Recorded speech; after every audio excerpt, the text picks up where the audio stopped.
Bell pepper कोई सी भी आप ले लें, लेकिन छोटे साइज़ की लेना ज़रूरी है, और उसको इस तरीके से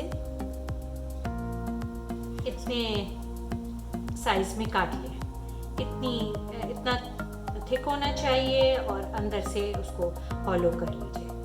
उसके लिए हमें जो चाहिए वो है 1 कप चिकन। इस चिकन को नमक, काली मिर्च के साथ उबाल लें और थोड़ा सा सोया सॉस डालें। चिकन में ये चीज़ें शामिल करूँगी, जिसमें हरी मिर्चें हैं तकरीबन 2 टेबल स्पून, 1/4 टीस्पून काले मिर्च, ½ टीस्पून कुटी हुई मिर्च और 2 टेबल स्पून धनिया के,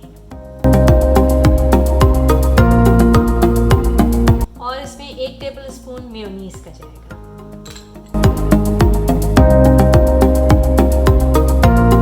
तो मैंने फ्रिज से निकाल लिया। अब मैं इस तरीके से इनको मैदे में डिप करूंगी, ब्रेड क्रम्स में रोल करूंगी और फ्राई करूंगी।